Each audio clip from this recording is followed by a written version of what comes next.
تیسری پارٹی ہے، ان کا نام لے کر کفی انبر اور شبیر برکاتی صاحب کے حوالے سے سیدھا سیدھا ایک ایسا جملہ بولا جو قطعاً مناسب نہیں تھا.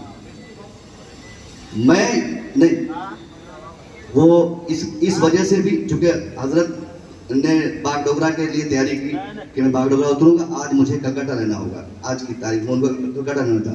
تو میں کہا کلکتہ رہنا ہے تو آپ پھر شام کو ٹرین لے لیجیے گا، پہنچ جائیے گا بندے بھارت سے. تو پوری تیاری تھی ان کی. بعد میں صبح پھر فون آیا کہ کیا کیا جائے. میں نے کہا حضرت یہ مناسب اب ہم کو نہیں لگتا، چونکہ اس میٹنگ کا رخ کچھ لوگ یہ دینے کی کوشش کر رہے تھے کہ یہ میٹنگ مولانا شہریار صاحب نے رکھوائی ہے اور مولانا شہریار صاحب فلاں فلاں شخص کے خاتمے کی کوشش کر رہے ہیں، یہ بولا گیا تھا. اور اس لیے میں نے سمجھا کہ یہ ہم علماء ان کے تعاون میں ہم لوگ یہ تائید میں رکھے ہوئے ہیں. صرف یہ معاملہ مولانا شہریار کا نہیں ہے.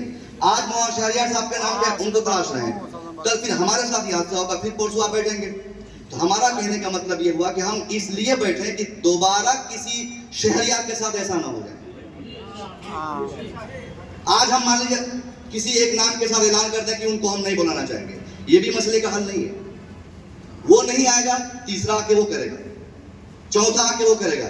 اس لیے علماء سیمانچل کا یہ ماننا ہے کہ صاحب ہمارے سیمانچل میں خاص طور پہ کچھ جلسے ایسے ہوں جو مہذب ہوں اور یہ تہذیب پورے ہندوستان کو بتائے کہ جو سیمانچل بدنامی کے حوالے سے پورے لوگ بولتے ہیں ہندوستان بھر میں کہ صاحب وہاں کے جلسے ایسے ہوتے ہیں ویسے ہوتے ہیں، پھر لوگ کہنے پر مجبور ہو جائے کہ جلسے بااثر ہوتے ہیں، اچھے لوگ وہاں پہنچتے ہیں. اس کے لیے ہم لوگوں نے ہم کوشش کی کہ یہاں بیٹھ کر ایک فیصلہ لیا جائے. لیکن ان کو رہنا چاہیے تھا اور نہیں رہنے میں بھی ان کی ایک مصلحت تھی.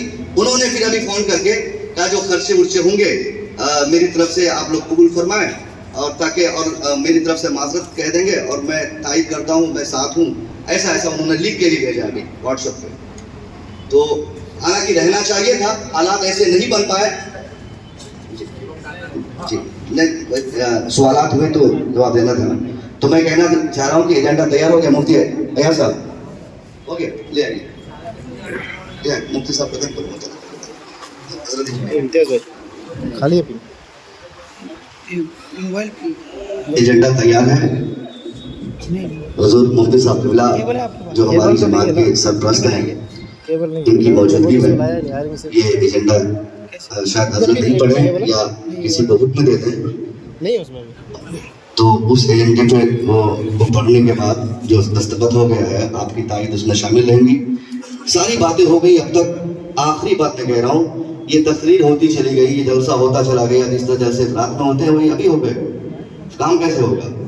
ہمیں یہ کہنا ہے کہ جو ایجنڈے آج پاس ہوئے ہیں یا ہوں گے ان پر عمل اگر نہیں ہوگا تو کیا ہوگا؟ صحیح وہ کیسے اس پر کیسے روکا جائے؟ مان لیجیے کوئی ایک گاؤں والا بولا کہ نہیں ہم جلسہ میں کسی علاقے کے مولانا کو نہیں بلائیں گے، ہمیں فلانا شہر میں پاکٹ سے پیسے دوں گا. ایسی باتیں ہوتی رہتی ہیں. ہم اپنی طرف سے بلائیں گے، وہ شہر ہمارا دوست ہے، وہ نقیب ہمارا دوست ہے، ان سے دلی ایئرپورٹ میں ملاقات ہوئی تھی، بلا لیا 5 لوگوں کو، اعلان کر دیا، اشتہار نکال دیا، جلسہ ہو گیا. اب اس کو کیسے روکیں گے؟ آپ کو پوچھا ہی نہیں.